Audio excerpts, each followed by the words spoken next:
Though it has a long history of bringing tactical third-person shooter action to Sony systems, the Socom series hasn't made much of a splash on the PlayStation 3. Yet, while its predecessor disappointed, Socom 4 delivers. The substantial campaign makes good use of setting and characters to create an engaging tour of duty. The online cooperative mode provides a stiff challenge for up to 5 players, and the competitive multiplayer offers intense skirmishes on large, well-designed maps. Socom 4 does have some issues to contend with, especially in the stealth sections and the online multiplayer. But there's still a lot of entertaining action across the 3 different modes, and it's exciting to experience what each one has to offer. Understood.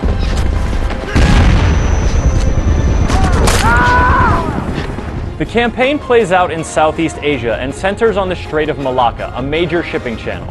You and your Marines fight your way through the tropical countryside and into larger towns as you hunt a militant revolutionary leader, linking up early on with 2 Korean NATO soldiers that join your operation. The story is fairly standard, and without many thrills in store, 2 characters are responsible for generating most of the story's appeal. The first is the American Ops Commander. His checkered military past fuels his single-minded focus on the mission, and you're not always sure whether you want to be on his side. The second is First Lieutenant Park Yoon-hee, aka 45. She radiates a sense of aptitude and confidence, and her penchant for swearing and tendency for insubordination are used sparingly and to great effect. Her character stands out because she fits right in, even going so far as to drop a cliché one-liner or 2, and this authenticity livens up the otherwise generic plot. Let's see if you're as good as you say you are. I'm better.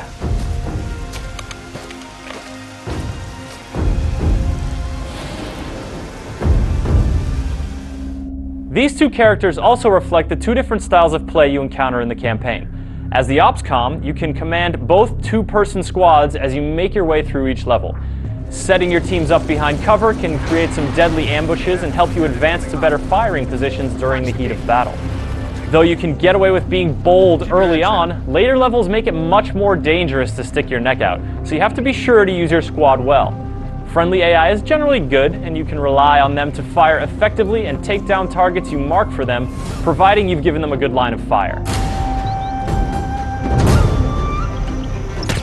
Engage enemy troops. They do commit some cover-related blunders and occasionally spoil your stealthy approach. And man, do they like to complain. Fortunately, they can revive each other, and this generally mitigates any tactical errors. OpsCom missions strike a good balance. They encourage you to use squad orders, but don't require you to micromanage. The enemy AI is quite smart, and you'll see your foes using cover wisely, advancing aggressively, and retreating to regroup. You may find yourself using smoke grenades and squad orders more than you might think, and it's a great feeling to fight your way through the tough skirmishes and ambushes that you encounter. Switching bags. The other style of campaign mission is stealth. Playing as 45, you must silently infiltrate and navigate enemy strongholds in order to gain intel and plant explosives. With 2 silenced weapons and the ability to stealth kill from behind, 45 is plenty deadly, and slinking about provides enjoyably tense moments. There are some oddities that crop up here and there to lessen your immersion, stuff like odd lighting or inconsistently perceptive enemies, and getting discovered invariably leads to mission failure. You can throw shell casings to lure guards out of position, but even this can be a finicky tactic. Stealth missions hinge on precision, so these issues can disrupt your otherwise well-executed maneuvers. Still, these sections are a nice change of pace. You usually infiltrate areas that you then revisit on the next mission with a full fire team. And even though the environments are the same, they look very different as you plot a new course through them in the light of day under a hail of gunfire. This gives the campaign a nice sense of continuity that helps build momentum throughout the 8 or so hours it'll take you to complete it. If you want to get some friends in on the action, Socom 4's cooperative mode lets up to 5 players team up online to tackle standalone missions that involve recovering info or killing enemy VIPs. You can tweak the settings to determine how skilled and how numerous your enemies are, and the difficulty really ramps up in the tougher matches. You better pack smoke grenades to cover your incapacitated friends while you're reviving them, And communicating with your team via headset or in-game waypoints can make the difference between success and miserable failure. It's a shame that there are only 6 maps and 2 objective types available for co-op play, because working as a team and taking down a fierce enemy force is very satisfying.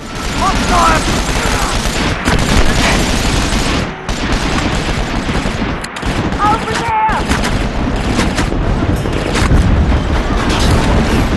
Yet, as tough as the enemy AI can be, there's no opponent tougher than your fellow human.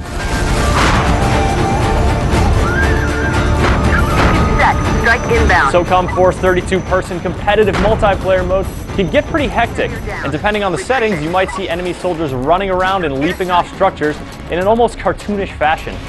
The silly-looking tactic of going prone in close-range firefights is also on display here, but don't let these strange sights fool you. This multiplayer arena is competitive and deadly. A few bullets or a single headshot is all it takes to end a life. So even if you're tucked behind cover, you're very vulnerable for those moments that you stick your head out. This generates a good intensity that is amplified when you play the matches using classic Socom rules. If you die in these contests, you don't respawn until the next round, so smart maneuvering takes on paramount importance. The big maps offer plenty of different routes and cover positions, and though the game could have benefited from a few more, it'll take a while before you tire of these.